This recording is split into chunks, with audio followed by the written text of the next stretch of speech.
ਪ੍ਰਿਥੀ ਚੰਦ ਨੇ ਇੱਕ ਤਾਨਾ ਦਿੱਤਾ ਮਾਫ ਕਰਨਾ। ਜਦੋਂ ਕਰਮੋਂ ਨੇ ਕਿਹਾ ਕਿ ਸਭ ਕੁਝ ਤੇ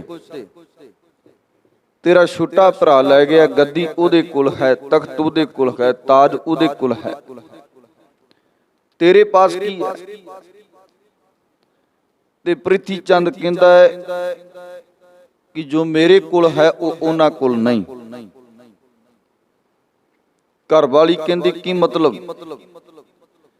ਕਹਿੰਦਾ ਮੇਰੇ ਕੋਲ ਪੁੱਤਰ ਹੈ, ਸੰਤਾਨ ਹੈ, ਤੇ ਉਹਨਾਂ ਕੋਲ ਪੁੱਤਰ ਨਹੀਂ, ਸੰਤਾਨ ਨਹੀਂ।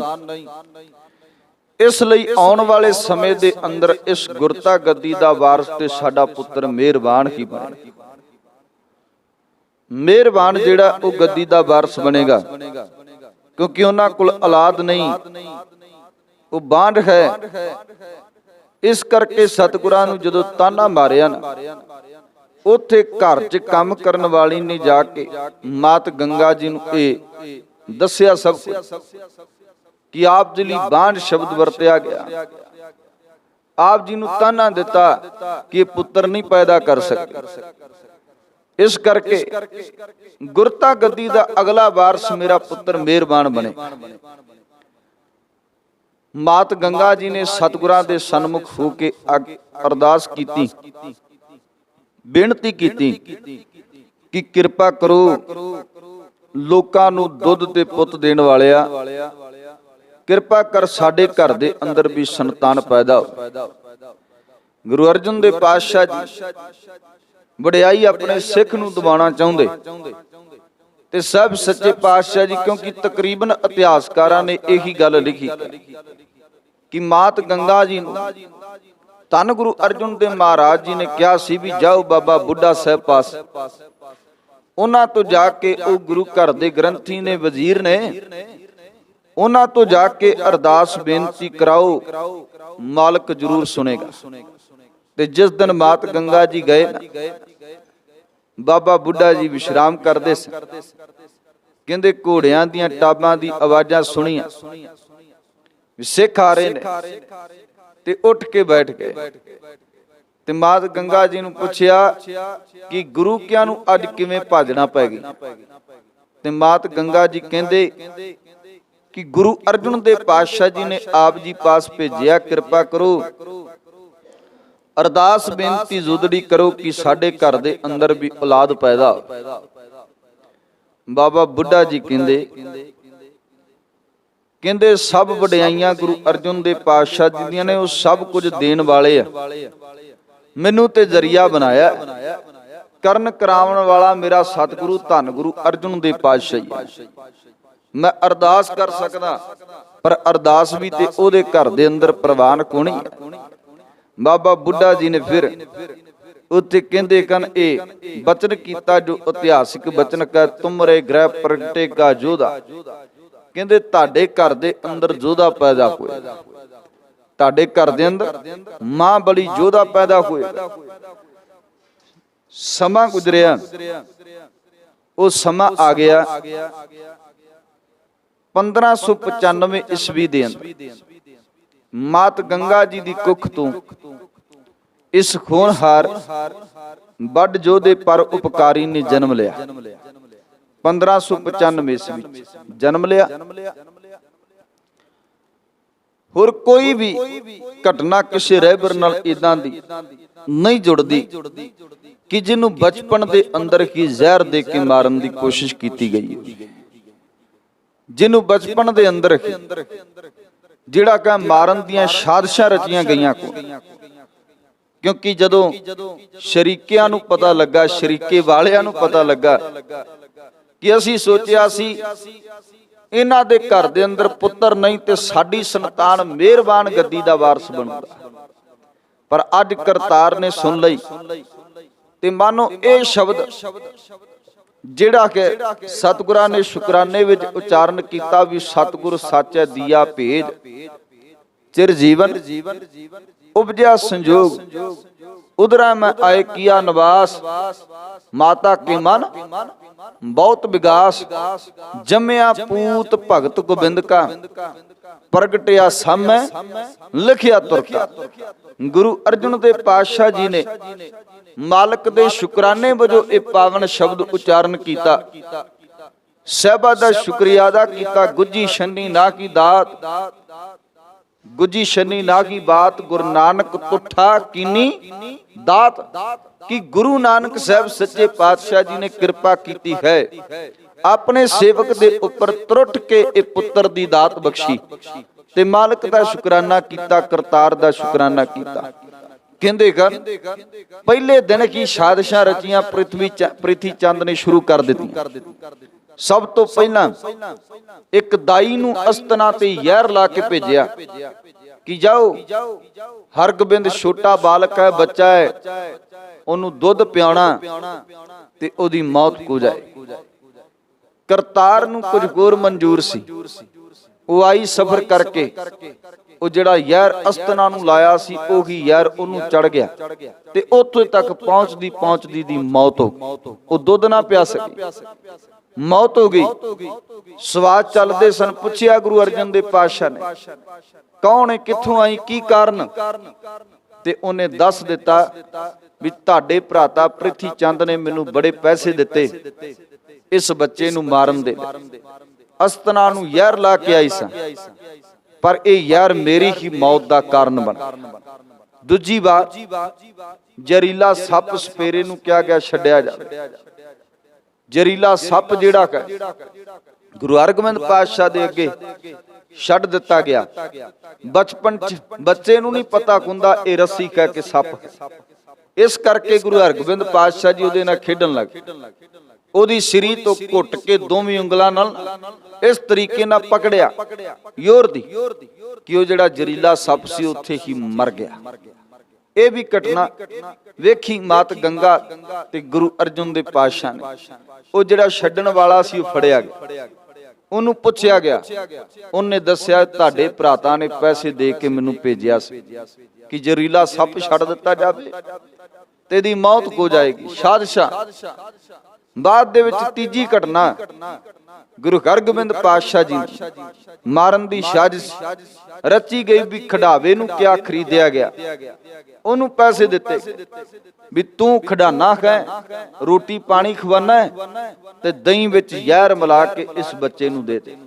ਉਹਨੇ ਯਤਨ ਕੀਤਾ, ਗੁਰੂ ਹਰਗੋਬਿੰਦ ਪਾਤਸ਼ਾਹ ਨੇ ਖਾਣ ਤੋਂ ਇਨਕਾਰ ਕੀਤਾ। ਜਦੋਂ ਜ਼ਹਿਰ ਦੇ ਅੰਦਰ ਉਹ ਬਾਟੀ ਜਿਹੜੀ ਸੀ ਦਹੀਂ ਵਾਲੀ ਡੁੱਲ ਗਈ, ਖੜਾਕ ਹੋਇਆ। ਮਾਤ ਗੰਗਾ ਜੀ ਉੱਥੇ ਆਏ, ਤੱਕਿਆ, ਵੇਖਿਆ ਤੇ ਉਹ ਜਿਹੜਾ ਦਹੀਂ ਸੀ ਸਾਹਮਣੇ ਕੁੱਤੇ ਨੇ ਖਾ ਲਿਆ ਤੇ ਉਸੇ ਜਗ੍ਹਾ ਤੇ ਉਸ ਕੁੱਤੇ ਦੀ ਮੌਤ ਹੋ। ਜਦੋਂ ਇਹ ਵੇਖਿਆ, ਤੱਕਿਆ, ਮਾਤ ਗੰਗਾ ਨੇ ਪੁੱਛਿਆ ਕੌਣ, ਕਿਉਂਕਿ ਪਤਾ ਸੀ ਪਹਿਲਾਂ 2 ਕਿਲੇ ਹੋ ਗਏ ਤੇ ਹੁਣ ਤੀਜੀ ਵਾਰ ਸੀ। ਪਤਾ ਲੱਗ ਗਿਆ ਤੇ ਉਹ ਕਬੂਲ ਕਰ ਗਿਆ। ਉਹਨੇ ਇਹ ਗੱਲ ਨੂੰ ਕਬੂਲ ਕੀਤਾ ਕਿ ਮੈਨੂੰ ਪ੍ਰਿਥੀ ਚੰਦ ਨੇ ਭੇਜਿਆ। 3 ਵੱਡੇ ਕਮਲੇ ਬਚਪਨ ਦੇ ਅੰਦਰ, ਜਦੋਂ ਬੱਚਾ ਕਦੇ ਦੁੱਧ ਚੁੰਗਦਾ, ਜਦੋਂ ਬੱਚਾ ਕਦੇ ਰਿੜਦਾ ਹੈ, ਇਹ 3 ਵੱਡੇ ਕਮਲੇ ਜਿਹੜੇ ਬਚਪਨ ਦੇ ਅੰਦਰ ਧੰਨ ਗੁਰੂ ਹਰਗੋਬਿੰਦ ਪਾਤਸ਼ਾਹ ਦੇ ਉੱਪਰ ਕੀਤੇ। ਪਰ ਕਹਿੰਦੇ ਕਰਤਾਰ ਦੀ ਕਿਰਪਾ, ਮਾਲਕ ਦੀ ਰਹਿਮਤ ਵਰਤੀ ਕਿ ਸਾਹਿਬ ਸੱਚੇ ਪਾਤਸ਼ਾਹ ਨੇ ਖੱਤ ਦੇ ਕੇ ਰੱਖਿਆ ਗੁਰੂ ਹਰਗੋਬਿੰਦ ਪਾਤਸ਼ਾਹ। ਬਾਲ ਵੀ ਵਿੰਗਾ ਨਹੀਂ ਕੋਇਆ, ਸਾਜ਼ਿਸ਼ਾਂ ਚੱਲਣ ਵਾਲਿਆਂ ਬੜਾ ਕੁਝ ਕੀਤਾ, ਪਰ ਗੁਰੂ ਹਰਗੋਬਿੰਦ ਪਾਤਸ਼ਾਹ ਵੱਡੀ ਆਰਜਾ ਹਰਗੋਬਿੰਦ ਕੀ। ਗੁਰੂ ਹਰਗੋਬਿੰਦ ਪਾਤਸ਼ਾਹ ਜੀ ਦੀ ਲੰਮੀ ਉਮਰ ਮਾਲਕ ਨੇ ਕਰਤਾਰ ਨੇ ਕਿਰਪਾ ਕਰਕੇ ਵਰਤਾਈ। ਕਿਉਂਕਿ ਵੇਖੋ, ਜੇ ਅਸੀਂ ਇਹ ਬਾਤ ਕਹਿੰਦੇ ਆ ਨਾ ਵੀ ਗੁਰੂ ਤੋਂ ਦੁਨਿਆਵੀ ਦਾਤ ਮੰਗੀ, ਤੇ ਬੜੇ ਐਸੇ ਸ਼ਬਦ ਨੇ ਗੁਰੂ ਗ੍ਰੰਥ ਸਾਹਿਬ ਮਹਾਰਾਜ ਦੇ ਅੰਦਰ ਜਿਨ੍ਹਾਂ ਵਿੱਚ ਦੁਨਿਆਵੀ ਦਾਤ ਦਾ ਜ਼ਿਕਰ ਕੀਤਾ ਗਿਆ ਵੀ ਜੇ ਅਸੀਂ ਮੰਗਣਾ ਤੇ ਗੁਰੂ ਤੋਂ ਹੀ ਮੰਗਣਾ ਨਾ, ਮਾਲਕ ਤੋਂ ਹੀ ਮੰਗਣਾ। ਮਾਨ ਮੰਗੂ, ਤਾਨ ਮੰਗੂ, ਧਨ ਲక్ష్ਮੀ ਸੁਤ ਦੇ। ਇਹ ਦੁਨਿਆਵੀ ਦਾਤਾਂ ਵੀ ਮੰਗੀਆਂ ਨੇ। ਤੇ ਵੇਖੋ ਨਾ ਤੁਸੀਂ ਬਾਬਾ ਜਦੋਂ ਭਗਤ ਬਾਣੀ ਪੜ੍ਹਦੇ ਹੋ ਤੇ ਭਗਤ ਧੰਨਾ ਸਾਹਿਬ ਜੀ ਕੀ ਕਹਿੰਦੇ? ਕਹਿੰਦੇ ਗੋਪਾਲ ਤੇਰਾ ਆਰਤਾ ਜੋ ਜਨ ਤੁਮਰੀ ਭਗਤ ਕਰਨ ਤੇ ਤਿਨ ਕੇ ਕਾਜ ਸਵਾਰਤਾ। ਦਾਲ ਸਿੱਧਾ ਮੰਗੂ ਕੀਓ ਹਮਰਾ ਖੁਸ਼ੀ ਕਰਾ ਨਿਤ ਜੀਓ। ਪਨੀਆ ਸਾਧਨ ਨੀਕਾ ਅਨਾਜ ਮੰਗੂ। ਸਤ ਸਿੰਘਾ ਗਊ ਭੈਂਸ ਮੰਗੂ ਲਵੇਰੀ। ਇੱਕ ਤਾਜਨ ਤੁਰੀ ਚੰਗੇਰੀ ਘਰ ਕੀ ਕੀਹਨ ਚੰਗੀ ਜਨ ਧੰਨਾ ਦੇਵੈ ਮੰਗੀ। ਹੁਣ ਆ ਤੇ ਸਾਰੀਆਂ ਦੁਨਿਆਵੀ ਦਾਤਾਂ ਨੇ, ਸਿਰਫ ਇੱਕ ਨਾਮ ਦੀ ਦਾਤ ਨੂੰ ਛੱਡ ਕੇ ਬਾਕੀ ਸਾਰੀਆਂ ਦੁਨਿਆਵੀ ਦਾਤਾਂ ਮੰਗੀਆਂ ਭਗਤ ਧੰਨਾ ਜੀ। ਕੀ ਕਵਾਂਗੇ ਕਿ ਭਗਤ ਧੰਨਾ ਜੀ ਕੇਵਲ ਦੁਨਿਆਵੀ ਦਾਤਾਂ ਮੰਗਦੇ ਸਨ? ਨਹੀਂ, ਦੁਨਿਆਵੀ ਦਾਤ ਵੀ ਸਾਡੀ ਲੋੜ ਦੇ ਲਈ ਜ਼ਰੂਰੀ ਹੈ, ਉੱਥੇ ਕਰਤਾਰ ਦਾ ਨਾਮ ਵੀ ਜ਼ਰੂਰੀ। ਇਸ ਲਈ ਸਤਿਗੁਰੂ ਦੀ ਕਿਰਪਾ ਵਰਤੀ ਸਮਾਂ ਗੁਜ਼ਰਿਆ ਤੇ ਕਹਿੰਦੇ ਕਿਉਂਕਿ ਆਪਾਂ ਗੁਰਿਆਈ ਪੁਰਬ ਤੇ ਆਉਣਾ ਤੇ ਕਹਿੰਦੇ ਸਭ ਸੱਚੇ ਪਾਤਸ਼ਾਹ ਧੰਨ ਗੁਰੂ ਅਰਜਨ ਦੇਵ ਮਹਾਰਾਜ ਜੀ ਗ੍ਰਿਫਤਾਰ ਹੋ ਗਏ। ਉਹਨਾਂ ਨੂੰ ਗ੍ਰਿਫਤਾਰ ਕਰ ਲਿਆ ਗਿਆ ਤੇ ਯਾਸ਼ਾ ਦੇ ਤਹਿਤ ਕਾਨੂੰਨ ਦੇ ਮੁਤਾਬਕ ਉਹਨਾਂ ਨੂੰ ਸ਼ਹੀਦ ਕੀਤਾ ਗਿਆ। ਯਾਸ਼ਾ ਦਾ ਮਤਲਬ ਹੁੰਦਾ ਇੱਕ ਵੀ ਕਤਰਾ, ਜਦੋਂ ਸ਼ਹੀਦੀ ਪੁਰਬ ਆਏਗਾ ਉਦੋਂ ਜ਼ਿਕਰ ਕਰਾਂਗਾ ਇਹਨੂੰ ਵਿਸਤਾਰ ਸਹਿਤ, ਵੀ ਇੱਕ ਵੀ ਕਤਰਾ ਥੱਲੇ ਨਾ ਧਰਤੀ ਤੇ ਡੁੱਲੇ। ਸੋ ਖੈਰ ਬਾਤ, ਸਤਿਗੁਰੂ ਧੰਨ ਗੁਰੂ ਅਰਜਨ ਦੇਵ ਮਹਾਰਾਜ 1606 ਈਸਵੀ ਦੇ ਅੰਦਰ ਸ਼ਹਾਦਤ ਦਾ ਜਾਮ ਪੀਂਦੇ ਆ ਤੇ ਇੱਧਰ ਗੁਰੂ ਅਰਜਨ ਦੇਵ ਮਹਾਰਾਜ ਜੀ ਦੇ ਫਰਜ਼ੰਦ ਤਿੰਨਾਂ ਨੂੰ ਗੁਰਤਾ ਗੱਦੀ ਦੇ ਉੱਪਰ ਬਿਰਾਜਮਾਨ ਕਰ ਦਿੱਤਾ ਜਾਂਦਾ। ਗੁਰੂ ਹਰਗੋਬਿੰਦ ਪਾਤਸ਼ਾਹ ਤੇ ਗੁਰੂ ਗੋਬਿੰਦ ਸਿੰਘ ਮਹਾਰਾਜ, ਇਹਨਾਂ ਦੋਵਾਂ ਦਾ ਜਦੋਂ ਜੀਵਨ ਪੜ੍ਹੀਏ ਨਾ, ਦੋਵਾਂ ਗੁਰੂ ਸਾਹਿਬਾਨਾਂ ਦਾ, ਤੇ ਬਹੁਤ ਲਾਗੇ ਦਾ ਜੀਵਨ। ਇੱਕ ਪਾਸੇ ਪਿਤਾ ਸ਼ਹੀਦ ਗਏ ਗੁਰੂ ਹਰਗੋਬਿੰਦ ਪਾਤਸ਼ਾਹ ਦਾ, ਗੁਰਤਾ ਗੱਦੀ ਬਾਅਦ ਵਿੱਚ 11 ਸਾਲ ਦੀ ਉਮਰ ਚ 1606 ਵਿੱਚ 95 ਦਾ ਜਨਮ ਹੈ ਤੇ 1606 ਵਿੱਚ ਗੁਰਤਾ ਗੱਦੀ ਦੇ ਉੱਪਰ ਬਿਰਾਜਮਾਨ ਹੁੰਦੇ ਗੁਰੂ ਹਰਗੋਬਿੰਦ ਪਾਤਸ਼ਾਹ, 11 ਕੁ ਸਾਲ ਦੀ ਉਮਰ, ਤੇ ਪਿਤਾ ਸ਼ਹੀਦੀ ਸ਼ਹਾਦਤ ਦਾ ਜਾਮ ਪੀਣ ਲਈ ਜਾਂਦੇ। ਇਧਰ ਦੂਜੇ ਪਾਸੇ ਗੁਰੂ ਗੋਬਿੰਦ ਸਿੰਘ ਮਹਾਰਾਜ ਕਲਗੀਧਰ ਪਾਤਸ਼ਾਹ, ਉਹਨਾਂ ਦੇ ਪਿਤਾ ਗੁਰਦੇਵ ਧੰਨ ਗੁਰੂ ਤੇਗ ਬਹਾਦਰ ਮਹਾਰਾਜ, 1666 ਦਾ ਜਨਮ ਗੁਰੂ ਗੋਬਿੰਦ ਸਿੰਘ ਮਹਾਰਾਜ, ਤੇ ਇਧਰ ਪਿਤਾ ਸ਼ਹਾਦਤ ਦਾ ਜਾਮ ਪੀਣ ਜਾਂਦੇ 1675 ਈਸਵੀ, 9 ਸਾਲ ਦੀ ਉਮਰ ਬਣਦੀ। ਇਧਰ ਗੁਰੂ ਪਿਤਾ ਸ਼ਹੀਦ ਗਏ, ਉਧਰ ਵੀ ਗੁਰੂ ਪਿਤਾ ਸ਼ਹੀਦ ਗਏ। ਦੋ ਹੀ ਸ਼ਹੀਦ ਗੁਰੂ ਕਨ, 3 ਸ਼ਹੀਦ ਗੁਰੂ ਨੇ। ਉਹਨਾਂ ਵਿੱਚੋਂ ਗੁਰੂ ਗੋਬਿੰਦ ਸਿੰਘ ਮਹਾਰਾਜ ਤੋਂ ਪਹਿਲਾਂ ਦੀ ਗੱਲ ਕਰਾਂ ਤੇ ਗੁਰੂ ਅਰਜਨ ਦੇਵ ਪਾਤਸ਼ਾਹ ਤੇ ਧੰਨ ਗੁਰੂ ਤੇਗ ਬਹਾਦਰ ਮਹਾਰਾਜ ਨੇ ਸ਼ਹਾਦਤ ਦਾ ਜਾਮ ਪੀਤਾ। ਇਸ ਲਈ ਬੜਾ ਨੇੜੇ ਦਾ ਜੀਵਨ ਕਹੇ ਦੋਵਾਂ ਗੁਰੂ ਸਾਹਿਬਾਨਾਂ ਦਾ, ਗੁਰੂ ਹਰਗੋਬਿੰਦ ਪਾਤਸ਼ਾਹ ਤੇ ਗੁਰੂ ਗੋਬਿੰਦ ਸਿੰਘ ਮਹਾਰਾਜ। ਪੜਚੋਲ ਕਰੀਏ, ਵੇਖੀਏ, ਤੱਕੀਏ, ਉਧਰ ਵੀ ਤਲਵਾਰ ਦੇ ਧਨੀ ਨੇ, ਇੱਧਰ ਵੀ ਤਲਵਾਰ ਦੇ ਧਨੀ ਹਨ। ਇਸ ਲਈ ਉਧਰ ਵੀ ਜੰਗਾਂ ਨੇ ਤੇ ਇੱਧਰ ਵੀ ਸਤਿਗੁਰਾਂ ਨੇ ਜੰਗ ਯੁੱਧ ਕੀਤੇ ਹਨ। ਸੋ ਖੈਰ ਬਾਤ, ਜਿੱਦਨ ਗੁਰੂ ਹਰਗੋਬਿੰਦ ਪਾਤਸ਼ਾਹ ਜੀ ਨੂੰ ਗੁਰਤਾ ਗੱਦੀ ਦੇ ਉੱਪਰ ਬਿਰਾਜਮਾਨ ਕੀਤਾ, ਕਿਉਂਕਿ ਗੁਰੂ ਅਰਜਨ ਦੇਵ ਮਹਾਰਾਜ ਜੀ ਸ਼ਾਂਤੀ ਦੇ ਪੁੰਜ ਸਨ ਤੇ ਸਤਿਗੁਰੂ ਜੀ ਕਹਿ ਗਏ ਸਨ ਜਾਂਦੇ ਜਾਂਦੇ, ਮੇਰੀ ਸਦਾ ਕੋ ਦਬਾਨੇ ਵਾਲੋ। ਉਹਨਾਂ ਕਿਹਾ ਸੀ ਇਹ ਗੱਲ ਵੀ ਮੇਰੀ ਆਵਾਜ਼ ਨੂੰ ਦਬਾਉਣ ਵਾਲਿਓ, ਵੇਖਿਓ ਆਉਣ ਵਾਲੇ ਸਮੇਂ ਦੇ ਅੰਦਰ ਮੇਰਾ ਪੁੱਤਰ ਐਸੀ ਤਲਵਾਰ ਵਾਹੇਗਾ, ਉਹਦੀ ਤਲਵਾਰ ਤੁਹਾਡੇ ਤੋਂ ਰੋਕੀ ਨਹੀਂ ਜਾਣੀ। ਗੁਰੂ ਹਰਗੋਬਿੰਦ ਕੀ ਤਲਵਾਰ ਕੋ ਕੌਣ ਰੋਕੇਗਾ? ਕਹਿੰਦੇ ਗੁਰੂ ਹਰਗੋਬਿੰਦ ਪਾਤਸ਼ਾਹ ਦੀ ਤਲਵਾਰ ਨੂੰ ਤੁਸੀਂ ਰੋਕ ਨਹੀਂ ਸਕੋਗੇ। ਇਸ ਕਰਕੇ ਸਾਹਿਬ ਸੱਚੇ ਪਾਤਸ਼ਾਹ ਜੀ ਨੇ ਗੁਰਤਾ ਗੱਦੀ ਤੇ ਬਿਰਾਜਮਾਨ ਹੁੰਦਿਆਂ ਸਾਰ ਹੀ ਸਿੱਖ ਕੌਮ ਨੂੰ ਇਹ ਸਤਿਗੁਰਾਂ ਨੇ ਉਪਦੇਸ਼ ਲੈ ਕੇ, ਸੰਦੇਸ਼ ਲੈ ਕੇ, ਹੁਕਮਨਾਮੇ ਲਿਖ ਕੇ ਭੇਜ ਦਿੱਤੇ ਕਿ ਅੱਜ ਤੋਂ ਬਾਅਦ ਜਿਹੜਾ ਵੀ ਸਾਡੇ ਦਰਸ਼ਨ ਦੀਦਾਰ ਕਰਨ ਦੇ ਲਈ ਆਏ, ਮੈਨੂੰ ਕੀਮਤੀ ਰੁਪਈਆਂ ਪੈਸਿਆਂ ਦੀ ਲੋੜ ਨਹੀਂ। ਜਿਨੇ ਆਉਣਾ ਹੈ ਉਹ ਕੀਮਤੀ ਸ਼ਸਤਰ ਲੈ ਕੇ ਆਵੇ, ਕੀਮਤੀ ਘੋੜੇ ਲੈ ਕੇ ਆਵੇ, ਕੀਮਤੀ ਨਰੋਲ ਜਵਾਨੀਆਂ ਗੁਰੂ ਘਰ ਦੇ ਅੰਦਰ ਲੇਖੇ ਲਾਵੇ, ਕਿਉਂਕਿ ਮੈਂ ਫੌਜ ਬਣਾਣੀ ਚਾਹੁੰਦਾ ਖਾਲਸੇ ਦੀ, ਮੈਂ ਫੌਜ ਬਣਾਣੀ ਚਾਹੁੰਦਾ ਗੁਰੂ ਕੇ ਸਿੱਖਾਂ ਦੀ। ਇਸ ਲਈ ਗੁਰੂ ਹਰਗੋਬਿੰਦ ਪਾਤਸ਼ਾਹ ਗੁਰਤਾ ਗੱਦੀ ਤੇ ਬਿਰਾਜਮਾਨ ਹੋਣ ਦਿਆਂ ਸਮੇਂ ਜੋ ਪਹਿਲਾ ਕਾਰਜ ਕੀਤਾ ਉਹ ਇਹ ਕੀਤਾ ਕਿ 2 ਤਲਵਾਰਾਂ ਬੱਧੀਆਂ, ਇੱਕ ਮੇਰੀ ਦੀ, ਇੱਕ ਪੀਰੀ ਦੀ, ਇੱਕ ਅਜਮਤ ਦੀ, ਇੱਕ ਰਾਜ ਦੀ, ਇੱਕ ਰਾਖੀ ਕਰੇ ਵਜ਼ੀਰ ਦੀ। ਸਤਿਗੁਰਾਂ ਨੇ 2 ਤਲਵਾਰਾਂ ਪਹਿਨੀਆਂ ਤੇ 2 ਤਲਵਾਰਾਂ ਮੇਰੇ ਸਤਿਗੁਰੂ ਧੰਨ ਗੁਰੂ ਹਰਗੋਬਿੰਦ ਪਾਤਸ਼ਾਹ ਨੇ ਪਹਿਨ ਕੇ ਇਸ ਗੱਲ ਦਾ ਸੂਚਕ ਸੀ ਇਹ 2 ਤਲਵਾਰਾਂ ਕਿ ਸਿੱਖ ਜਿਹੜਾ ਕਹੇ ਉਹ ਸੰਤ ਵੀ ਕਹੇ ਤੇ ਉਹ ਸਿਪਾਹੀ ਵੀ ਕਹੇ। ਅੱਜ ਤੋਂ ਬਾਅਦ ਜਿਹੜਾ ਕਹੇ ਜੀਵਨ ਸ਼ਾਂਤਮਈ ਨਹੀਂ, ਅੱਜ ਤੋਂ ਬਾਅਦ ਜੇ ਕੋਈ ਆ ਕਰਕੇ ਸਾਨੂੰ ਡਰਾਵੇਗਾ ਤੇ ਅਸੀਂ ਤਲਵਾਰ ਚੁੱਕ ਕੇ ਉਹਦਾ ਜਵਾਬ ਦੇਵਾਂ। ਪੈ ਕਾਹੂ ਕੋ ਦੇਤ ਨਾ ਨਹਿ ਪੈ ਮਾਨਤ ਆਉਣ ਵਾਲੀ ਬਿਰਤੀ। ਸਤਿਗੁਰੂ ਗੁਰੂ ਹਰਗੋਬਿੰਦ ਪਾਤਸ਼ਾਹ ਨੇ ਸਿੱਖਾਂ ਦੇ ਅੰਦਰ ਇਹ ਸਪਿਰਟ, ਜਾਂ ਆਪਾਂ ਕਹੀਏ ਵੀ ਤਲਵਾਰ ਚੁੱਕ ਕੇ ਲੜਨ ਦਾ ਜੋਸ਼ ਕਿਤੋਂ ਮਿਲਿਆ? ਤੇ ਗੁਰੂ ਹਰਗੋਬਿੰਦ ਪਾਤਸ਼ਾਹ ਤੋਂ ਮਿਲਿਆ। ਕਿਉਂਕਿ ਤਿੰਨ ਗੁਰੂ ਸਾਹਿਬਾਨਾਂ ਤੋਂ ਬਾਅਦ ਗੁਰੂ ਗੋਬਿੰਦ ਸਿੰਘ ਮਹਾਰਾਜ ਜੀ ਨੇ 14 ਜੰਗਾਂ ਲੜੀਆਂ, ਪਰ ਜੇ ਅਸਲ ਗੱਲ ਕਰੀਏ ਮੁੱਢ ਕਿੱਥੋਂ ਵੱਜਾ? ਆਪਣੇ ਆਪ ਹੱਕਾਂ ਦਾ, ਆਪ ਹੱਕ ਲੈਣ ਦਾ। ਜੇ ਕੋਈ ਅਗਲਾ ਚੜ ਕੇ ਆਵੇ, ਚੜ੍ਹਾਈ ਕਰਕੇ ਆਵੇ, ਤੇ ਉਹਦੇ ਨਾਲ ਡਟ ਕੇ ਮੁਕਾਬਲਾ ਕਿਹਨੂੰ ਕਰਨਾ ਹੈ? ਇਹ ਗੁਰੂ ਹਰਗੋਬਿੰਦ ਪਾਤਸ਼ਾਹ ਨੇ ਦਾਤ ਦਿੱਤੀ। ਤੇ ਨਾਲ ਸਿੱਖ ਸੰਗਤਾਂ ਨੂੰ ਇਹ ਉਪਦੇਸ਼ ਵੀ ਕੀਤਾ ਕਿ ਜੋ ਹਮਰੇ ਦਰਸ਼ਨ ਕੋ ਆਵੇ, ਜਿਹੜਾ ਵੀ ਸਾਡੇ ਦਰਸ਼ਨ ਦੀਦਾਰ ਕਰਨ ਦੇ ਲਈ ਆਵੇ, ਵੱਧ ਸੁਚੇਤ ਤਨ ਸ਼ਸਤਰ ਸਜਾਵੇ। ਕਹਿੰਦੇ ਗਣ ਉਹ ਆਪਣੇ ਸਰੀਰ ਦੇ ਉੱਪਰ ਸ਼ਸਤਰ ਸਜਾ ਕੇ ਸਾਡੇ ਦੀਦਾਰ ਕਰਨ ਲਈ ਆਵੇ। ਗੁਰੂ ਹਰਗੋਬਿੰਦ ਪਾਤਸ਼ਾਹ ਨੇ ਉਪਦੇਸ਼ ਕਰ ਦਿੱਤਾ ਕਿ ਬੰਦ ਸੁਚੇਤ ਸ਼ਸਤਰ ਸਜਾਵੇ, ਕਿ ਸ਼ਸਤਰ ਸਜਾ ਕੇ ਸਾਡੇ ਪਾਸ ਆਵੇ। ਸਭ ਤੋਂ ਉੱਚਾ ਤਖਤ ਉਹਨਾਂ ਸਮਿਆਂ ਦੇ ਅੰਦਰ ਦਿੱਲੀ ਦਾ ਤਖਤ ਹੈ। ਤੇ ਜਾਗੀਰ ਬਾਦਸ਼ਾਹ ਆਪਣੇ ਆਪ ਚ ਸਮਝਦਾ ਮੇਰੇ ਤਖਤ ਵਰਗਾ ਕੋਈ ਤਖਤ ਨਹੀਂ। ਤੇ ਗੁਰੂ ਹਰਗੋਬਿੰਦ ਪਾਤਸ਼ਾਹ ਦੋ ਸਿੰਘਾਂ ਦੀ ਡਿਊਟੀ ਲਾਉਂਦੇ, ਬਾਬਾ ਬੁੱਢਾ ਸਾਹਿਬ ਤੇ ਭਾਈ ਗੁਰਦਾਸ। ਕਹਿੰਦੇ ਕਨ ਭਾਈ ਗੁਰਦਾਸ ਤੇ ਬਾਬਾ ਬੁੱਢਾ ਜੀ ਨੂੰ ਕਿਹਾ ਵੀ ਤੁਸੀਂ ਕਿਰਪਾ ਕਰੋ, ਆਪਾਂ ਦਿੱਲੀ ਨਾਲੋਂ ਵੱਡਾ ਤਖਤ ਜਿਹੜਾ ਕਿ ਸਿਰਜਣਾ, ਵੱਡਾ ਤਖਤ ਬਣਾਉਣਾ। ਇਸ ਲਈ ਵੱਡਾ ਤਖਤ ਇਸ ਜਗ੍ਹਾ ਦੇ ਉੱਪਰ ਬਣੇ ਜਿਹਨੂੰ ਅਕਾਲ ਦਾ ਤਖਤ ਕਿਹਾ ਗਿਆ। ਕਿਸੇ ਬਾਦਸ਼ਾਹ, ਕਿਸੇ ਰਾਜੇ ਦਾ, ਕਿਸੇ ਦੁਨਿਆਵੀ ਨਾਂ ਦੇ ਨਾਲ ਇਸ ਤਖਤ ਨੂੰ ਨਹੀਂ ਬੁਲਾਇਆ ਜਾਂਦਾ। ਇਸ ਤਖਤ ਨੂੰ ਜਦੋਂ ਬੁਲਾਇਆ ਜਾਂਦਾ ਹੈ ਤੇ ਅਕਾਲ ਤਖਤ ਬੁਲਾਇਆ ਜਾਂਦਾ, ਵੀ ਅਕਾਲ ਦਾ ਤਖਤ ਹੈ, ਪਰਿਪੂਰਨ ਪ੍ਰਮਾਤਮਾ ਦਾ ਤਖਤ ਹੈ, ਜਿਹੜਾ ਕਦੀ ਵੀ ਖਤਮ ਹੋਣ ਵਾਲਾ ਨਹੀਂ। ਅਕਾਲ ਹੈ ਜਿਹੜਾ ਕਾਲ ਤੋਂ ਰਹਿਤ ਹੈ।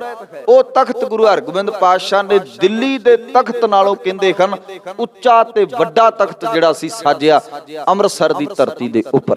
ਇੱਕ ਪਾਸੇ ਦਰਬਾਰ ਸਾਹਿਬ ਹਰਮੰਦਰ ਸਾਹਿਬ ਹੈ ਜਿੱਥੇ ਤੁਸੀਂ ਦੀਦਾਰ ਕਰਨ ਜਾਂਦੇ ਹੋ, ਤੇ ਦੂਸਰੇ ਪਾਸੇ ਅਕਾਲ ਤਖਤ ਸਾਹਿਬ ਹੈ ਜਿੱਥੇ ਗੁਰੂ ਹਰਗੋਬਿੰਦ ਪਾਤਸ਼ਾਹ ਨੇ ਸਭ ਤੋਂ ਉੱਚਾ ਦਿੱਲੀ ਦੇ ਤਖਤ ਤੋਂ ਉੱਚਾ ਤਖਤ ਬਣਾ ਦਿੱਤਾ।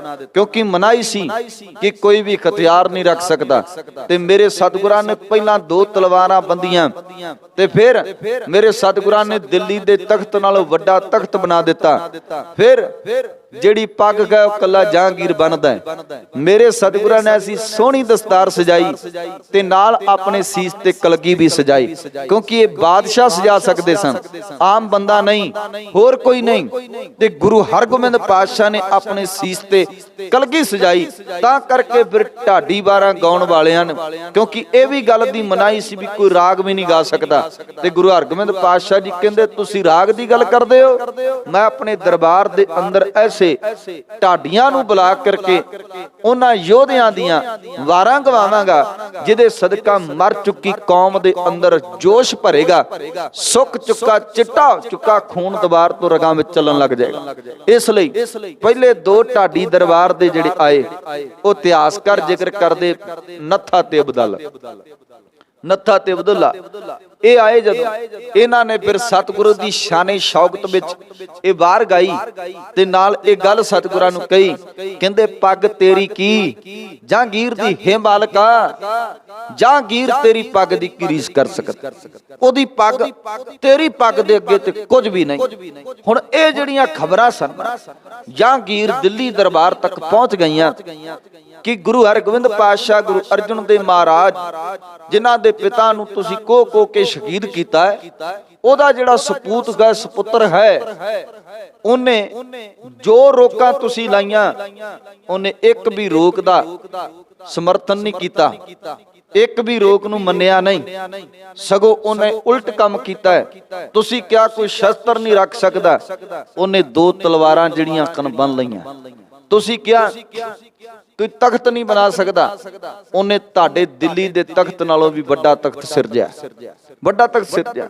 ਤੁਸੀਂ ਕਿਹਾ ਕੋਈ ਰਾਗ ਨਹੀਂ ਗਾ ਸਕਦਾ, ਉਹਨੇ ਆਪਣੇ ਦਰਬਾਰ ਦੇ ਅੰਦਰ ਢਾਡੀ ਬੁਲਾ ਕੇ ਗਾਉਣੇ ਸ਼ੁਰੂ ਕਰ ਦਿੱਤੇ। ਢਾਡੀ ਵਾਰਾਂ ਦਾ ਮੁੱਢ ਜਿਹੜਾ ਵੱਜਾ ਹੈ, ਯਾਦ ਰੱਖਿਓ ਇਹ ਵੀ ਇੱਥੋਂ ਵੱਜਾ ਹੈ। ਇਸ ਕਰਕੇ ਇਹ ਕਲਾ ਨੂੰ ਕਿਤੇ ਖਤਮ ਨਾ ਕਰਦੀ। ਵੇਖੋ ਕੀਰਤਨ ਵੀ ਸੁਣੋ, ਕਥਾ ਵੀ ਸੁਣੋ, ਪਰ ਨਾਲ ਢਾਡੀ ਵਾਰਾਂ ਵੀ ਸੁਣਿਆ ਕਰੋ। ਆਪਣੇ ਤੇ ਚਲੋ ਇੱਥੇ ਇੱਕ ਦਿਨ ਜਿਹੜਾ ਰੱਖਿਆ ਜਾਂਦਾ ਹੈ ਕਿ ਇੱਕ ਦਿਨ ਆਪਾਂ ਜਿੱਦਣ ਆਉਨੇ ਆ, ਇਕੱਤਰ ਹੁੰਨੇ ਆ, ਇਕੱਠੇ ਹੁੰਨੇ ਆ, ਉਸ ਦਿਨ ਢਾਡੀ ਵਾਰਾਂ ਗਾਈਆਂ ਜਾਂਦੀਆਂ, ਕਿਉਂਕਿ ਇਹ ਢਾਡੀ ਕਲਾ ਜੋਸ਼ ਭਰਨ ਵਾਲੀ ਕਲਾ ਜਿਹੜੀ ਸੁੱਕਾ ਕੋਇਆ ਖੂਨ ਵੀ ਚਲਾ ਦਿੰਦੀ ਹੈ। ਕਿਉਂਕਿ ਢਾਡੀ ਜਿਹੜਾ ਸੁਚੇਤ ਹੋਵੇ ਨਾ, ਚੰਗਾ ਗਾਉਣ ਵਾਲਾ ਢਾਡੀ ਹੋਵੇ, ਸੱਚ ਹੈ ਇੰਨਾ ਕੁ ਜੋਸ਼ ਭਰ ਜਾਂਦਾ ਹੈ ਕਿ ਜੀ ਕਰਦਾ ਵੀ ਤਲਵਾਰ ਚੁੱਕ ਕੇ ਲੜਨ ਲੱਗ ਜਾਏ। ਕਿਉਂਕਿ ਢਾਡੀ ਉਹਦੇ ਤੇ ਵੀ ਡਿਪੈਂਡ ਕਰਦਾ ਨਾ, ਜਿਹੜਾ ਅਗਲਾ ਗਾਉਣ ਵਾਲਾ, ਜਿਹੜਾ ਇੱਕੋ ਚੀਜ਼ ਰਿਪੀਟ ਕਰੀ ਜਾਵੇ, ਕੋਈ ਵੱਖ ਗੱਲ ਹੀ ਨਾ ਸੁਣਾਵੇ, ਉਹ ਵੀ ਢਾਡੀ ਫਿਰ ਚੰਗਾ ਨਹੀਂ ਨਾ। ਅਸਲ ਵਿੱਚ ਢਾਡੀ ਉਹ ਜਿਹੜਾ ਗੱਲ ਕਰੇ ਤੇ ਗੱਲ ਕਰਦਿਆਂ ਸਾਰ ਬੰਦੇ ਦੇ ਅੰਦਰ ਜੋਸ਼ ਭਰਦਾ। ਐਸੇ ਢਾਡੀ ਸਨ ਗੁਰੂ ਹਰਗੋਬਿੰਦ ਪਾਤਸ਼ਾਹ ਦੇ ਦਰਬਾਰ ਦੇ ਅੰਦਰ। ਕਹਿੰਦੇ ਵੇਖੋ ਉਹਨਾਂ ਢਾਡੀ ਵੀ ਰੱਖ ਲਏ, ਸਭ ਕੁਝ ਗੁਰੂ ਹਰਗੋਬਿੰਦ ਪਾਤਸ਼ਾਹ ਜੀ ਉਲਟ ਕਰ ਰਹੇ। ਕੀਮਤੀ ਘੋੜੇ ਮੰਗਾਏ ਜਾਂਦੇ। ਕਾਬਲ ਕੰਧਾਰ ਤੋਂ 2 ਘੋੜੇ ਲੈ ਕੇ ਸਿੱਖ ਆਉਂਦੇ, ਇੱਕ ਗੁਲਬਾਗ ਤੇ ਇੱਕ ਦਲਬਾਗ। ਰਾਹ ਦੇ ਅੰਦਰ ਪਠਾਨ ਰੋਕ ਕੇ ਘੋੜੇ ਖੋਹ ਲੈਂਦੇ ਆ। ਜਿਹੜੇ ਪਠਾਨ ਨੇ ਉਹ ਘੋੜੇ ਖੋਹ ਲੈਂਦੇ ਸਤਿਗੁਰਾਂ ਦੇ। ਤੇ ਜਦੋਂ ਇਹ ਖਬਰ ਪਹੁੰਚਦੀ ਗੁਰੂ ਹਰਗੋਬਿੰਦ ਪਾਤਸ਼ਾਹ ਦੇ ਦਰਬਾਰ ਦੇ ਅੰਦਰ, ਕਿਉਂਕਿ ਬਿਧੀ ਚੰਦ ਨੂੰ ਕਿਹਾ ਸੀ, ਬਿਧੀ ਚੰਦ ਤੂੰ ਚੋਰੀ ਨਹੀਂ ਕਰਨੀ ਤੇ ਚੋਰੀ ਨਹੀਂ ਕਰਨੀ। ਕਹਿੰਦੇ ਇੱਕ ਘਟਨਾ ਦਾ ਜ਼ਿਕਰ ਕਰਦੇ, ਕਹਿੰਦੇ ਵੀ ਜਦੋਂ ਸਿੱਖ ਸੰਗਤਾਂ ਜਾਂਦੀਆਂ ਤੇ ਉਹਨਾਂ ਦੀਆਂ ਚੱਪਲਾਂ ਜਿਹੜੀਆਂ ਜੁੱਤੀਆਂ, ਇੱਕ ਜੁੱਤੀ ਇਧਰੋਂ ਚੁੱਕਣੀ, ਇੱਕ ਉਧਰੋਂ ਚੁੱਕਣੀ ਤੇ ਦੂਜੇ ਪਾਸੇ ਰੱਖ ਦੇਣੀ, ਉਲਟਾ ਦੇਣੀਆਂ ਜੁੱਤੀਆਂ। ਤੇ ਜਦੋਂ ਸੰਗਤ ਨੇ ਆ ਕੇ ਬਾਹਰ ਵੇਖਣਾ ਵੀ ਇਹ ਤੇ ਸਾਡੀ ਜੁੱਤੀ ਨਹੀਂ ਹੈ, ਇਹ ਤੇ ਸਾਡੀ ਜੁੱਤੀ ਨਹੀਂ, ਉਹਨਾਂ ਸ਼ਿਕਾਇਤ ਕਰਨੀ ਕਿ ਸਤਿਗੁਰੂ ਕਿਸੇ ਨੇ ਚੋਰੀ ਕਰ ਲਈ ਹੈ। ਬਾਬਾ ਬਿਧੀ ਚੰਦ ਨੂੰ ਬੁਲਾਇਆ ਜਾਂਦਾ, ਬਿਧੀ ਚੰਦ ਕਿ ਤੂੰ ਚੋਰੀ ਕੀਤੀ ਹੈ? ਤੇ ਬਾਬਾ ਬਿਧੀ ਚੰਦ ਜੀ ਇਹ ਬਾਤ ਕਹਿੰਦੇ, ਨਹੀਂ ਸਤਿਗੁਰੂ ਜੀ, ਤੁਸੀਂ ਚੋਰੀ ਕਰਨ ਤੋਂ ਤਾਕੀਦ ਕੀਤੀ ਸੀ ਵੀ ਚੋਰੀ ਨਹੀਂ ਕਰਨੀ, ਹੇਰਾ ਫੇਰੀ ਕਰਨ ਤੋਂ ਥੋੜਾ ਢੱਕਿਆ ਸੀ, ਇਸ ਕਰਕੇ ਚੱਪਲਾਂ ਬਦਲਾ ਦੇਣੀਆਂ। ਸਤਿਗੁਰੂ ਜੀ ਕਹਿੰਦੇ ਵੇਖ ਇਹ ਕੰਮ ਵੀ ਇੱਥੇ ਨਹੀਂ ਕਰਨਾ, ਕਿਉਂਕਿ ਇਹ ਗੁਰੂ ਘਰ ਹੈ। ਹਾਂ ਕਦੀ ਲੋੜ ਪਈ ਤੇ ਕਦੀ ਲੋੜ ਪਈ ਤੋ ਇਸ ਤਜਰਬੇ ਦਾ, ਜਿਹੜਾ ਤੇਰੇ ਕੋਲ ਤਜਰਬਾ ਹੈ, ਇਹ ਵੀ ਅਜਮਾਈ। ਅੱਜ ਲੋੜ ਪਈ ਉਹ ਦਲਬਾਗ ਤੇ ਗੁਲਬਾਗ ਜਿਹੜੇ ਘੋੜੇ ਕਣ ਉਹ ਲੈਣ ਦੇ ਲਈ ਬਾਬਾ ਬਿਧੀ ਚੰਦ ਨੂੰ ਭੇਜਿਆ। ਇਤਿਹਾਸ ਲੰਮਾ ਹੈ, ਕਿਉਂਕਿ ਇਹ ਪਠਾਨ ਬਣ ਕੇ ਗਿਆ। ਰਾਹ ਦੇ ਅੰਦਰ ਜਿਹੜੇ ਕੰਬਲ ਲੈਂਦੇ ਆ, ਪਹਿਲਾਂ ਉੱਥੇ ਲੋਕਾਂ ਤੋਂ ਪੁੱਛਿਆ ਵੀ ਕੰਬਲ ਜਿੰਨੇ ਦੇਣੇ ਕੌਣ, ਕਿਉਂਕਿ ਇਹਨਾਂ ਨੇ ਇਹ ਵੀ ਲੁੱਟਿਆ ਸੀ ਸਭ ਕੁਝ, ਕੀਮਤੀ ਦੁਸ਼ਾਲੇ ਵੀ ਲੁੱਟੇ ਸਨ। ਤੇ ਜਦੋਂ ਸਾਰਿਆਂ ਤੋਂ ਪਤਾ ਕੀਤਾ ਵੀ ਕੰਬਲ ਵੇਚ ਲੋ, ਦੁਸ਼ਾਲੇ ਵੇਚ ਲੋ, ਤੇ ਜਦੋਂ ਸਾਰਿਆਂ ਦੇ ਕੋਲ ਗਿਆ, ਬਾਣ ਨਾਲ ਬਾਣ, ਉਹ ਜਿਹੜਾ ਵੱਟ ਸੀ ਵੱਟ ਨਾਲ ਵੱਟ ਮਿਲਾ ਕੇ ਵੇਖਿਆ, ਉਹ ਜਿਹੜਾ ਕੱਪੜਾ ਸੀ ਉਹ ਕੱਪੜੇ ਨਾਲ ਕੱਪੜਾ ਮਿਲਾ ਕੇ ਵੇਂਦਾ ਤੇ ਕਹਿੰਦਾ ਇਹ ਚੰਗੇ ਨਹੀਂ ਗਏ। ਕਿਉਂਕਿ ਜਿਨ੍ਹਾਂ ਕੋਲ ਸੀਗੇ ਉਹਨਾਂ ਤੱਕ ਪਹੁੰਚ ਕੀਤੀ, ਉਹਨਾਂ ਤੋਂ ਪਹੁੰਚ ਕੇ ਉਹ ਕੀਮਤੀ ਦੁਸ਼ਾਲੇ ਲਏ। ਫਿਰ ਹੌਲੀ ਹੌਲੀ ਜਾ ਕਰਕੇ ਤਬੇਲਿਆਂ ਦੇ ਵਿੱਚ ਨੌਕਰੀ ਕਰਨ ਦਾ ਸੋਚਿਆ ਵੀ ਮੈਂ ਨੌਕਰੀ ਕਰਨਾ ਚਾਹੁੰਦਾ, ਘੋੜਿਆਂ ਨੂੰ ਖਰਖਰਾ ਮਾਰਾ ਕਰਾਂਗਾ। ਇਸ ਤਰੀਕੇ ਨਾਲ ਇੱਕ ਘਾਇਆ ਬਣ ਕੇ ਬਿਧੀ ਚੰਦ ਉੱਥੋਂ ਘੋੜੇ ਖੋਲ ਕੇ ਲੈ ਕੇ ਆਇਆ ਸੀ ਦਲਬਾਗ ਤੇ ਗੁਲਬਾਗ। ਸੁਖੈਰ ਬਾਤ ਗੁਰੂ ਹਰਗੋਬਿੰਦ ਪਾਤਸ਼ਾਹ ਜਿਨ੍ਹਾਂ ਨੇ ਕੌਮ ਦੇ ਅੰਦਰ ਇੱਕ ਨਵੇਕਲੀ ਰੂਹ ਭਰੀ ਹੈ, ਜੋਸ਼ ਭਰਿਆ ਕਿ ਸਤਿਗੁਰੂ ਜੀ ਕਹਿੰਦੇ ਅੱਜ ਤੋਂ ਬਾਅਦ ਕੋਈ ਵੀ ਸਿੱਖ ਜਿਹੜਾ ਹੋਵੇ ਉਹ ਸ਼ਸਤਰਧਾਰੀ ਹੋਵੇ, ਆਪਣੇ ਕੋਲ ਸ਼ਸਤਰ ਰੱਖੇ। ਇਹ ਗੁਰੂ ਗੋਬਿੰਦ ਸਿੰਘ ਮਹਾਰਾਜ ਗੁਰੂ ਹਰਗੋਬਿੰਦ ਪਾਤਸ਼ਾਹ ਤੋਂ ਸ਼ੁਰੂ ਹੋ ਗਿਆ ਕਿ ਹਰੇਕ ਸਿੱਖ ਜਿਹੜਾ ਕਿ ਆਪਣੇ ਤਨ ਦੇ ਉੱਪਰ ਸ਼ਸਤਰ ਸਜਾਵੇਗਾ। ਹਰੇਕ ਸਿੱਖ ਕੋਲ ਵਧੀਆ ਸ਼ਸਤਰ ਹੋਵੇ ਤਾਂ ਕਿ ਆਉਣ ਵਾਲੇ ਸਮੇਂ ਦੇ ਅੰਦਰ ਜੇ ਜਰਵਾਣੇ ਚੜ ਕੇ ਆਉਣ ਤੇ ਇੱਟ ਦਾ ਜਵਾਬ ਪੱਥਰ ਨਾਲ ਦਿੱਤਾ ਜਾਵੇ। ਅਸੀਂ ਕੋਈ ਚੂੜੀਆਂ ਨਹੀਂ ਪਾਈਆਂ ਕਿ ਜਿਹੜਾ ਆਏਗਾ ਚੜ ਕੇ ਤੇ ਸਾਨੂੰ ਖਤਮ ਕਰਕੇ ਲੰਘ ਜਾਵੇਗਾ ਅੱਗੇ, ਨਹੀਂ, ਅਸੀਂ ਡਟ ਕੇ ਉਹਨਾਂ ਦਾ ਮੁਕਾਬਲਾ ਕਰਾਂਗੇ। ਜਾਂਗੀਰ ਤੱਕ ਖਬਰਾਂ ਪਹੁੰਚੀਆਂ ਤੇ ਕਹਿੰਦੇ ਕਨ ਜਾਂਗੀਰ ਨੇ ਫਿਰ ਚੜ੍ਹਾਈ ਕੀਤੀ। 4 ਜੰਗਾਂ ਹੋਈਆਂ ਗੁਰੂ ਹਰਗੋਬਿੰਦ ਪਾਤਸ਼ਾਹ, ਚਾਰੇ ਦੇ ਚਾਰੇ ਜੰਗਾਂ ਦੀਆਂ ਸਤਿਗੁਰੂ ਧੰਨ ਗੁਰੂ ਹਰਗੋਬਿੰਦ ਪਾਤਸ਼ਾਹ ਜੀ ਜੇਤੂ ਕਰਨ। ਚਾਰੇ ਜੰਗਾਂ ਦੇ ਅੰਦਰ ਸਤਿਗੁਰਾਂ ਨੇ ਜਿੱਤ ਪ੍ਰਾਪਤ ਕੀਤੀ। ਜਹਾਂਗੀਰ ਵਰਗਿਆਂ ਦੇ ਵੱਡੇ ਵੱਡੇ ਜਰਨੈਲਾਂ ਦੀਆਂ ਨਾਸਾਂ ਮੋੜ ਦਿੱਤੀਆਂ, ਕਿਉਂਕਿ ਉਦਾਂ ਦੀ ਸਪਿਰਟ, ਉਦਾਂ ਦੀ ਤਾਕਤ, ਉਦਾਂ ਦੀ ਸ਼ਕਤੀ ਉਹਨਾਂ ਮੁਗਲਾਂ ਅੰਦਰ ਨਹੀਂ ਸੀ। ਜਿੱਦਾਂ ਦੀ ਤਾਕਤ, ਜਿੱਦਾਂ ਦੀ ਸਪਿਰਟ, ਜਿੱਦਾਂ ਦੀ ਸ਼ਕਤੀ ਗੁਰੂ ਹਰਗੋਬਿੰਦ ਪਾਤਸ਼ਾਹ ਨੇ ਆਪਣੇ ਸਿੱਖਾਂ ਦੇ ਅੰਦਰ ਭਰੀ ਸੀ। ਇਸ ਲਈ ਜਿੱਥੇ ਗੁਰੂ ਹਰਗੋਬਿੰਦ ਪਾਤਸ਼ਾਹ ਜੀ ਮੀਰੀ ਤੇ ਪੀਰੀ ਦੇ ਮਾਲਕ ਹਨ, ਉੱਥੇ ਵੱਡ ਜੋਧਾ ਪਰ ਉਪਕਾਰੀ ਵੀ ਕਿਹਾ ਜਾਂਦਾ ਕਿ ਇੱਕ ਮਾਂ ਬੜੇ ਲੰਮੇ ਅਰਸੇ ਤੋਂ 80 ਸਾਲ ਦੀ ਉਮਰ ਹੋ ਗਈ, ਚੋਲਾ ਬਣਾ ਕੇ ਬੈਠੀ ਹੈ ਤੇ ਅਰਦਾਸਾਂ ਕਰਦੀ ਏ ਕਿ ਸਤਿਗੁਰੂ ਜੀ ਆਓ, ਦਰਸ਼ਨ ਦੀਦਾਰ ਬਖਸ਼ਿਸ਼ ਕਰੋ। ਆਪ ਜੀ ਲਈ ਚੋਲਾ ਤਿਆਰ ਕੀਤਾ, ਕੀਮਤੀ ਵਸਤਰ ਤਿਆਰ ਕੀਤੇ ਨੇ ਤੇ ਇਹਨਾਂ ਵਸਤਰਾਂ ਨੂੰ ਤੁਸੀਂ ਪਹਿਨ ਲਓ। ਘਰ ਵਾਲੇ ਵੀ ਕਹਿੰਦੇ ਮਾਂ ਇੰਨੇ ਸਮੇਂ ਤੋਂ ਲੈ ਕਰਕੇ ਤੂੰ ਪੁਕਾਰਾ ਕਰਦੀ, ਅੱਜ ਤੱਕ ਤੇ ਕੋਈ ਬੌੜਿਆ ਨਹੀਂ। ਤੇ ਕਿਸੇ ਨਹੀਂ ਆਉਣਾ, ਵੇਖ ਤੂੰ ਕਰ ਰੋਜ਼ ਯਾਦ ਕਰਦੀ ਕਹਿ। ਤੇ ਕਹਿੰਦੇ ਇੱਕ ਦਿਨ ਉਹ ਆਇਆ ਜਿੱਦਣ ਫਿਰ ਗੁਰੂ ਹਰਗੋਬਿੰਦ ਪਾਤਸ਼ਾਹ ਜੀ ਗਏ ਤੇ ਕਿਹਾ ਮਾਂ ਮੈਂ ਆ ਗਿਆ, ਲਿਆ ਜਿਹੜਾ ਚੋਲਾ ਮੇਰੇ ਲਈ ਤਿਆਰ ਕੀਤਾ। ਜਿੱਥੇ ਉਹ ਯੋਧੇ ਨੇ ਉੱਥੇ ਮੇਰੇ ਸਤਿਗੁਰੂ ਜੀ ਪਰ ਉਪਕਾਰੀ ਵੀਰ ਭਾਈ ਰੂਪਾ ਭਾਈ ਸਾਧੂ ਜੰਗਲ 'ਚ ਵੇਖਦੇ ਕਿ ਪਾਣੀ ਬੜਾ ਠੰਡਾ, ਪਾਣੀ ਬੜਾ ਠੰਡਾ, ਲੱਕੜਾਂ ਕੱਟਣ ਦਾ ਕੰਮ ਕਰਦੇ ਆ, ਪਾਣੀ ਠੰਡਾ, ਜੇਠ ਕਾੜ ਦਾ ਵਕਤ, ਤੇ ਮਸ਼ਕ ਭਰ ਕੇ ਉਹ ਪਾਣੀ ਰੱਖ ਦਿੱਤਾ। ਕਾਹਦੇ ਲਈ? ਕਹਿੰਦੇ ਵੀ ਗੁਰੂ ਹਰਗੋਬਿੰਦ ਪਾਤਸ਼ਾਹ ਜੀ ਇਹ ਛਕਣ ਜਲਣਾ ਤੇ ਅਸੀਂ ਆਨੰਦ ਪ੍ਰਸੰਨ ਹੋ ਜਾਵਾਂਗੇ। ਇੱਕ ਭਾਵਨਾ ਜਗਾਈ ਆਪਣੀ ਕਿ ਜੇ ਆ ਏਡਾ ਠੰਡਾ ਜਲ, ਮਿੱਠਾ ਜਲ ਗੁਰੂ ਹਰਗੋਬਿੰਦ ਪਾਤਸ਼ਾਹ ਜੀ ਸਾਡੇ ਹੱਥਾਂ ਤੋਂ ਛਕਣ ਨਾ ਤੇ ਅਸੀਂ ਸਮਝਾਂਗੇ ਸਾਡੀ ਸੇਵਾ ਪ੍ਰਵਾਨ। ਸਿਰਫ ਇੱਕ ਭਾਵਨਾ ਬਣਾਈ। ਕਹਿੰਦੇ ਪਾਣੀ ਅੱਜ ਆਪਾਂ ਪੀਣਾ ਨਹੀਂ, ਪਾਣੀ ਪੀਤਾ ਨਹੀਂ, ਲੱਕੜਾਂ ਕੱਟਦੇ ਕੱਟਦੇ ਬੇਹੋਸ਼ ਹੋ ਗਏ। ਗਰਮੀ ਬੜੀ ਸੀ, ਕਿਉਂਕਿ ਅੱਜ ਦਾ ਜੋ ਵਕਤ ਹੈ ਜੇਠ ਕਾੜ ਦੇ ਮਹੀਨੇ 'ਚ ਕੋਈ ਬਾਹਰ ਬੰਦਾ ਨਿਕਲਦਾ ਵੀ ਤੇ ਉਹ ਵੀ 1 ਘੰਟਾ 2 ਘੰਟੇ ਤੋਂ ਵੱਧ ਬਾਹਰ ਧੁੱਪ 'ਚ ਨਹੀਂ ਖਲੋ ਸਕਦਾ, ਡਿੱਗ ਜੇ ਗਸ਼ ਕਾ ਕੇ। ਤੇ ਕਹਿੰਦੇ ਕਣ ਡਿੱਗ ਗਏ, ਬੇਹੋਸ਼ ਹੋ ਗਏ। ਗੁਰੂ ਹਰਗੋਬਿੰਦ ਪਾਤਸ਼ਾਹ ਜੀ ਖੇੜੀ ਤੋਂ ਕਹਿੰਦੇ ਕਣ ਬਿਨਾਂ ਕਾਠੀ ਤੋਂ ਘੋੜੇ ਉੱਪਰ ਬੈਠ ਕੇ ਇਸ ਜਗ੍ਹਾ ਤੇ ਪਹੁੰਚੇ ਜੰਗਲ ਵਿੱਚ, ਤੇ ਦੋਹਾਂ ਨੂੰ ਆਪਣੀ ਗੋਦ ਵਿੱਚ ਲੈ ਕੇ ਉਸ ਪਾਣੀ ਦੇ ਛਿੱਟੇ ਮਾਰੇ, ਤੱਕਿਆ ਤੇ ਗੁਰੂ ਹਰਗੋਬਿੰਦ ਪਾਤਸ਼ਾਹ ਦੇ ਚਰਨੀ ਪੈ ਗਏ। ਗੁਰੂ ਹਰਗੋਬਿੰਦ ਪਾਤਸ਼ਾਹ ਜੀ ਇਹ ਪਾਣੀ ਮਸ਼ਕ ਭਰ ਕੇ ਆਪ ਜੀ ਲਈ ਰੱਖਿਆ, ਕਿਰਪਾ ਕਰੋ ਛਕਣਾ ਕਰੋ। ਤੇ ਗੁਰੂ ਹਰਗੋਬਿੰਦ ਪਾਤਸ਼ਾਹ ਜੀ ਕਹਿੰਦੇ ਇਹ ਜਲ ਆਪ ਜੀ ਦਾ ਪ੍ਰਵਾਨ ਹੋ ਗਿਆ, ਆਪ ਜੀ ਦੀ ਸੇਵਾ ਪ੍ਰਵਾਨ ਹੋਈ ਹੈ, ਮੰਗੋ ਕੀ ਮੰਗਦੇ ਕੋ। ਤੇ ਦੋਵਾਂ ਪਿਓ ਪੁੱਤਰਾਂ ਨੇ ਸਤਿਗੁਰਾਂ ਦੇ ਅੱਗੇ ਹੱਥ ਜੋੜ ਕੇ ਮੰਗਿਆ, ਸਤਿਗੁਰੂ ਕਿਰਪਾ ਕਰਿਓ ਸਿੱਖੀ ਕੇਸਾਂ ਸਵਾਸਾਂ ਸੰਗ ਨਿਭ ਜਾਵੇ। ਕਿਉਂਕਿ ਜੇ ਉਹਨਾਂ ਸਮਿਆਂ 'ਚ ਸਿੱਖ ਕੁਝ ਮੰਗਦਾ ਤੇ ਇਹੀ ਕੁਝ ਮੰਗਦਾ। ਜੇ ਅੱਜ ਆਪਾਂ ਵੇਖੀਏ ਤੇ ਸਿੱਖ ਮੰਗਦਾ ਮੇਰੇ ਕੋਲ ਬਹੁਤ ਦਾਤਾ ਹੋਣ ਪਰ ਸਾਡੇ ਕੋਲ ਸਿੱਖੀ ਨਾ ਹੋਵੇ।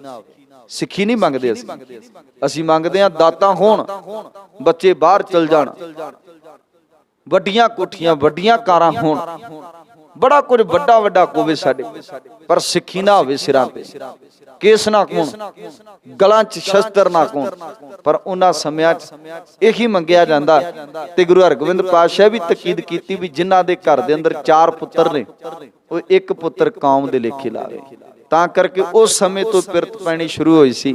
ਤੇ ਜਦੋਂ ਅੱਗੇ 1700 ਤੋਂ ਬਾਅਦ 1708 9 10 ਤੋਂ ਬਾਅਦ ਜਦੋਂ ਫਿਰ ਚੱਲਿਆ ਨਾ ਕੰਮ, ਤੇ ਬਾਅਦ ਦੇ ਅੰਦਰ ਜਿੰਨੇ ਵੀ ਜੁਝਾਰੂ ਸਿੱਖ ਹੋਏ ਉਹਨਾਂ ਦੀਆਂ ਮਾਵਾਂ ਨੂੰ ਪੁੱਛਿਆ ਜਾਂਦਾ ਤੁਹਾਡੇ ਘਰ ਦੇ ਅੰਦਰ ਪੁੱਤਰ ਕਿੰਨੇ ਹੁੰਦੇ? ਪੁੱਤਰ 4।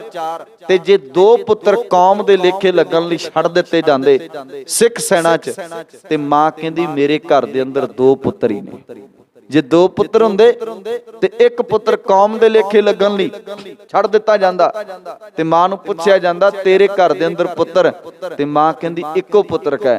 ਤੇ ਪੁੱਛਿਆ ਜਾਂਦਾ ਘਰ ਦੇ ਅੰਦਰ ਪੁੱਤਰ ਤੇ 4 ਨੇ 2 ਨੇ ਪਰ ਤੂੰ 1 ਕਿਉਂ 2 ਕਿਉਂ ਕਹਿੰਨੀ ਕਹਿ? ਤੇ ਮਾਂ ਕਹਿੰਦੀ 2 ਜਿਹੜੇ ਕਨ ਉਹ ਤੇ ਮੈਂ ਕੌਮ ਦੇ ਲੇਖੇ ਲਾ ਦਿੱਤੇ ਨੇ, ਅੱਜ ਨਹੀਂ ਤੇ ਕੱਲ, ਅੱਜ ਨਹੀਂ ਤੇ ਕੱਲ ਉਹ ਸ਼ਹਾਦਤ ਦਾ ਜਾਮ ਪੀ ਜਾਣਗੇ।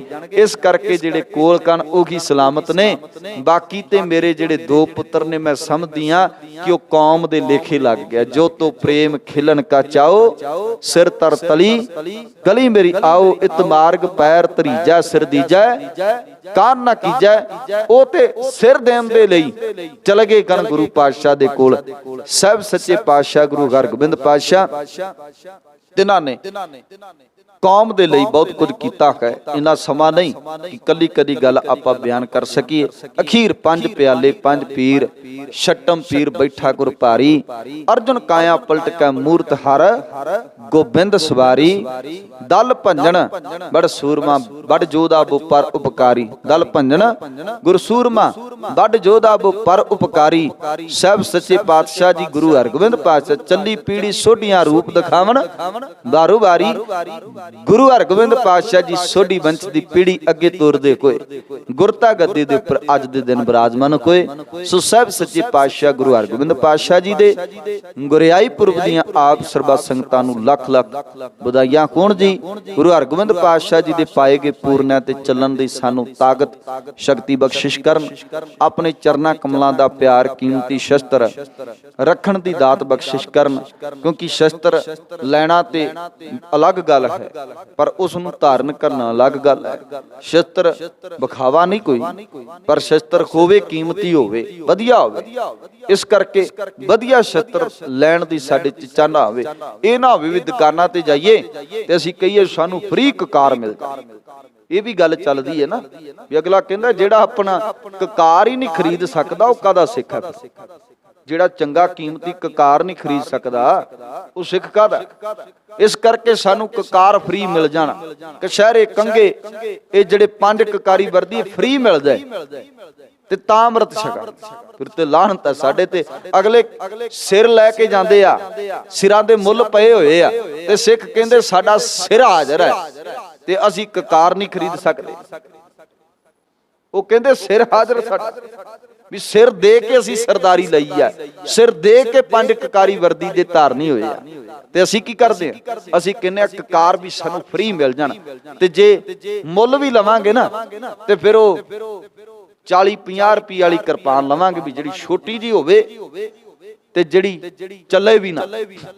ਇਸ ਲਈ ਆਉਣ ਵਾਲਾ ਸਮਾਂ ਇਦਾਂ ਦਾ ਹੈ, ਸਾਨੂੰ ਸ਼ਸਤਰ ਧਾਰੀ ਹੋਣਾ ਪੈਣਾ, ਚੰਗੇ ਕੀਮਤੀ ਹਥਿਆਰ ਰੱਖਣੇ ਪੈਣੇ ਆ, ਜਿਹਦੇ ਸਦਕਾ ਆਉਣ ਵਾਲੇ ਸਮੇਂ ਦੇ ਅੰਦਰ, ਕਿਉਂਕਿ ਬਹੁਤ ਕੁਝ ਹੋ ਰਿਹਾ ਐਸਾ, ਬਹੁਤ ਕੁਝ ਐਸਾ ਹੋ ਰਿਹਾ, ਤੇ ਜੇ ਅਸੀਂ ਸੁਚੇਤ ਨਾ ਹੋਏ ਤੇ ਅਗਲੇ ਸਾਡੇ ਸਿਰ ਨੱਪ ਕੇ ਉੱਤੇ ਬਹਿ ਜਾਣਗੇ।